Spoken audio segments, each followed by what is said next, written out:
Hello दोस्तों, नमस्कार। इस हम किसी चैनल में मैं आप सब लोगों का दिल से बहुत बहुत स्वागत करता हूं। दोस्तों, जैसे कि आपको पता है आईपीओ बहुत सारे मल्टीपल आईपीओ हम लोग को एक साथ आते हुए देखने को मिल रहे हैं। यस, बहुत सारे आईपीओ क्लैश भी हो रहे हैं। मतलब एक ही टाइम पे अगर आप इन सभी आईपीओ के डेट्स चेक करोगे, ठीक है, तो आपको सेम देखने को मिल जाएगी, ओपनिंग एंड क्लोजिंग। तो डेफिनेटली जिनके पास कम कैपिटल होता है, लिमिटेड पूंजी होती है, उनके लिए काफ़ी बैड न्यूज़ होती है। फिर उनको सिलेक्ट करना पड़ता है कि भाई कौन से आईपीओ में निवेश करे और किस में ना करे करके। ठीक है, जिनके पास कैपिटल ज़्यादा है, पूंजी ज़्यादा है, बैंक में पैसा पड़ा है, उनको कोई फर्क यहाँ पे पड़ता है नहीं। बट ये दोस्तों, हम यहाँ पे कह सकते हैं आईपीओ मार्केट वापस कम बैक करते हुए देखने को यहाँ पे मिल रहा है। बहुत सारे आईपीओ बैक टू बैक देखने को मिल रहा है। और इस वीडियो में भी एक आईपीओ की हम लोग बात यहाँ पे कर रहे हैं जिसका नाम है लोटस डेवलपर्स। ये दोस्तों, लोटस डेवलपर्स, इस कंपनी का भी आईपीओ हम लोग को अभी जुलाई, मतलब 30 जुलाई को आई गेस ओपन होते हुए देखने को यहाँ पे मिलने वाला है। ठीक है, तो इसी के बारे में डिटेल जानकारी जानने की कोशिश करेंगे। कंपनी करती क्या है, फाइनेंशियल्स क्या है, आईपीओ का साइज क्या है, रिटेल के लिए कितना कोटा है, जीएमपी कितना चल रहा है। तो चलिए स्टार्ट करते हैं। सबसे पहले फेवरेट सेक्शन जो होता है अबाउट सेक्शन। यस, यहाँ से आप लोगों को पता चलता है कि कंपनी का काम क्या है। वैसे तो नाम से ही पता चलता है, Shri lotus developers reality limited, नाम से ही पता चल गया कि हाँ भाई रियल एस्टेट में ही आपका काम है। बट फिर भी नाम के ऊपर जाके अंदाज़ा नहीं लगाने का कि एग्जैक्ट काम क्या है करके। ठीक है, अंदाज़ा लगा लो बट डिटेल में पढ़ना होता है, क्योंकि ऐसे बहुत सारे कंपनीज है जिनका नाम अलग और काम कुछ अलग होता है। ऐसे बहुत सारे एग्जाम्पल हम लोग देख चुके हैं। तो देख सकते हैं 2015 में ही कंपनी स्टार्ट हुई थी, अभी 2025 चल रही है, मतलब आप कह सकते हैं 10 साल पहले ही। ठीक है, सो कंपनी काम क्या करती है, तो रेसिडेंशियल एंड कमर्शियल प्रॉपर्टीज बनाते हुए देखने को मिल जाती है। सो कहाँ पे हम लोगों को इनका काम देखने को मिल जाता है, मुंबई महाराष्ट्र में हम लोगों को इनका काम देखने को यहाँ पे मिल जाता है। उसी के साथ साथ कंपनी किस चीज़ के ऊपर फोकस करती है, रीडेवलपमेंट प्रोजेक्ट्स। ठीक है, एंड उसमें अगर हम बात करें ultra luxury and luxury segment में, वेस्टर्न सबरब, वहाँ पे हम लोग को कंपनी काम करते हुए देखने को मिल जाती है। ठीक है, देन अगर हम लोग अभी तक का जो डेटा है उस हिसाब से कंपनी ने कुछ अपना अचीवमेंट्स यहाँ पे सामने यहाँ पे रखे हुए हैं, उसको भी हम लोग यहाँ पे देखेंगे। ठीक है, बट खास करके पूरा डेटा उन्होंने वही बताया है कि 2 BHK 3 BHK रहेगा, समवेयर अराउंड 3 करोड़ से लेके 7 करोड़ लग्जरी सेगमेंट आपको यहाँ पे मिलेगा। उसमें भी अल्ट्रा प्रीमियम भी आपको देखने को मिल सकते हैं, कुछ 4 BHK टाइप।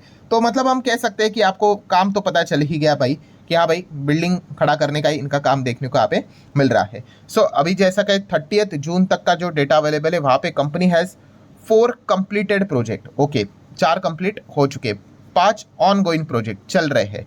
ठीक है, और 11 शायद से इनको प्रोजेक्ट्स यहाँ पे मिले होंगे, तो आने वाले समय में काम यहाँ पे शुरू होगा।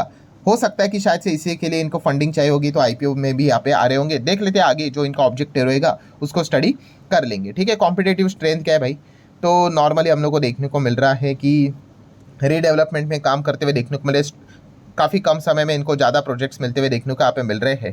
ठीक है, एक्सपीरियंस मैनेजमेंट प्रमोटर, नॉर्मल चीज़ यहाँ पे लिखी हुई है, फाइन। देन आ जाते हैं मेजर पॉइंट के ऊपर कि भाई कमाई की बात कर लो, कितना पैसा कमाए यहाँ पे।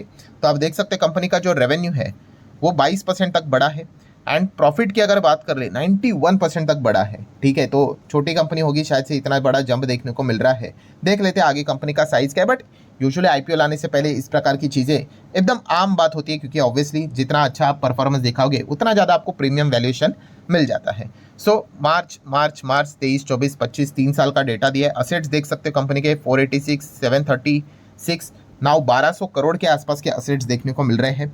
रेवेन्यू की क्या बात है भाई, टॉप लाइन 169, 466, 570 ऑलमोस्ट रेवेन्यू हम लोग को टॉप लाइन देखने को मिल रहा है। Bottom line profit after tax 16-17 crore का प्रॉफिट कमाया था, जो 119 करोड़ हो गया, जो कि अभी 227.89 करोड़ देखने को यहाँ पे मिल रहा है। EBITDA की अगर बात कर ले सेम 20, 158, 288, मतलब बढ़ते हुए देखने को यहाँ पे मिल रहा है। नेटवर्थ भी बढ़ते हुए देखने को मिल रही है, RNS भी बढ़ते हुए देखने को मिल रहा है। एंड कर्जे की अगर बात कर ले तो 328 से बढ़कर 428, एंड अभी कर्जा कम होते हुए देखने को मिल रहा है 122। तो आईपीओ लाने से पहले जितना अच्छा परफॉर्मेंस पीएनएल स्टेटमेंट में हो सकते हैं वो सारे पॉइंट्स उन्होंने यहाँ पे बताए हैं। देन दोस्तों अभी आ जाते हैं केपीआई के ऊपर, मतलब कंपनी का मेजर परफॉर्मेंस इंडिकेटर्स की बात करें तो एक मिड साइज की कंपनी है, 7,25,000 करोड़ का मार्केट कैपिटलाइजेशन हम लोग को देखने को मिला है। जो भी करंट डेटा अवेलेबल है उससे आप एक रफली अंदाजा निकाल सकते हो। एंड कंपनी का आरओई की बात कर ले 24.25% है, आरओसीई की बात कर ले 27.22% के आसपास देखने को यहाँ पे मिल रहा है। डेप्ट टू इक्विटी 1 के नीचे ही देखने को आप मिल रहा है, 0.13 है, ठीक है। देन रिटर्न ऑन नेटवर्थ देख सकते हो, मार्जिन्स आप देख सकते हो, मार्जिन्स तो काफ़ी बड़े बड़े देखने को मिल रहे हैं, ठीक है। देन प्राइस टू बुक भी आप चेक कर सकते हो। देन जो डेटा अगेन अवेलेबल है पब्लिक डोमेन के हिसाब से, तो आप देख सकते हैं pre and post IPO company का अर्निंग एंड मतलब ईपीएस एंड पी रेशियो आप लोगों को देखने को यहाँ पे मिल रहा है, फाइन।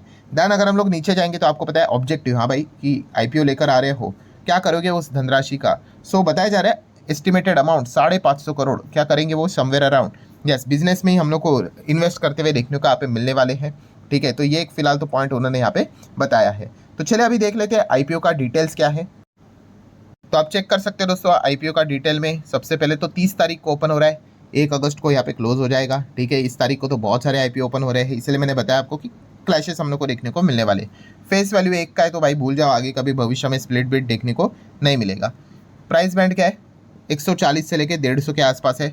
लॉट साइज 100 का देखने को मिल रहा है। सेल, चलो ये एक बहुत अच्छी बात है, पूरा फ्रेश कैपिटल देखने को मिल रहा है, मतलब कोई ओएफएस नहीं है, जो एग्जिस्टिंग प्रमोटर है वो कोई अपना माल यहाँ पे नहीं बेचेंगे, ठीक है। बट इसे एक प्रॉब्लम होगी, अगर प्रमोटर के पास बहुत ज़्यादा स्टेक होगा, वो फ्रेश कैपिटल मार्केट में लाएंगे तो भी इतना डाइल्यूट करके उनकी जो होल्डिंग है वो बहुत ज़्यादा नहीं गिरेगी, ठीक है। अगर वो 75 के नीचे रहेंगे तो नो वरी, बट 75 के ऊपर होगा तो फिर आगे भविष्य में उनको वापस क्या करना पड़ेगा, अपना माल निकालना पड़ेगा। एनीवेज, तो टोटल आईपीओ कितने का है, 792 करोड़ के आसपास का टोटल इशू साइज हम लोग को देखने को यहाँ पे मिल रहा है।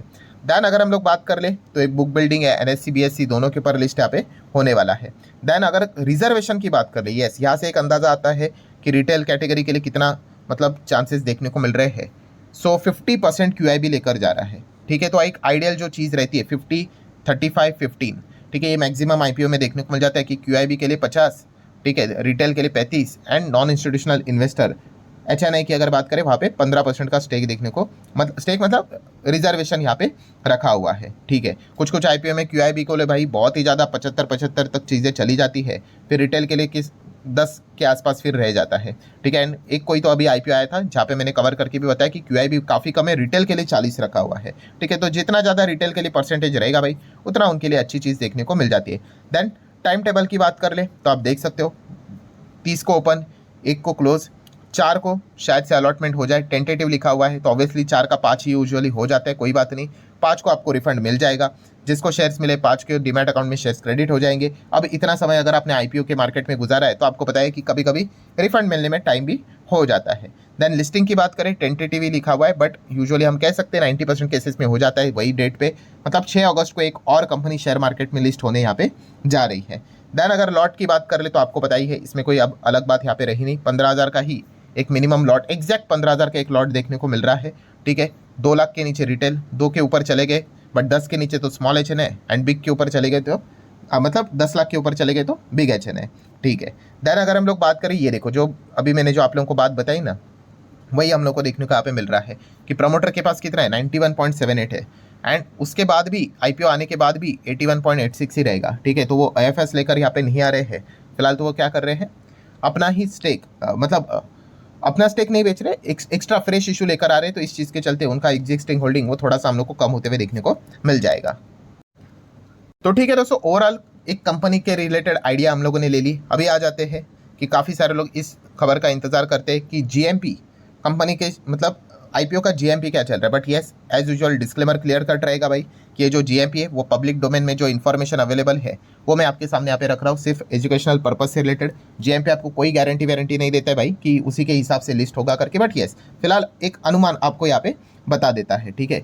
सो आप यहाँ पे देख सकते हैं दोस्तों कि अगर हम लोग बात कर ले, अभी तो ये 22 घंटा हो चुका है इस खबर को, तभी कंपनी का जो जीएमपी है 21.33 हम लोग को देखने को यहाँ पे मिल रहा था, ठीक है। मतलब अभी का अगर हम लोग लेटेस्ट अगर बात कर ले, मतलब ये संडे की बात थी 21.33, राइट नाउ आज के दिन की बात करें तो 32 का जीएमपी बढ़ के 37 हो गया, मतलब 24-24.5% के आसपास का जीएमपी रिफ्लेक्ट होते हुए देखने को यहाँ पे मिल रहा है, ठीक है। अगेन कह रहा हूँ ये प्लस होगा, ये माइनस भी यहाँ पे हो सकता है। And one of the most important point कि भाई आईपीओ की जो क्लोजिंग डेट है वो क्या है, 1 अगस्त, ठीक है। तो आपको पता है ना भाई, ओपन तो 30 तारीख को होगा, 30 और 1 अगस्त ये जो पीरियड है वो काफ़ी क्रूशल है, इंपॉर्टेंट है, आपको बताया ना अमेरिका से रिलेटेड।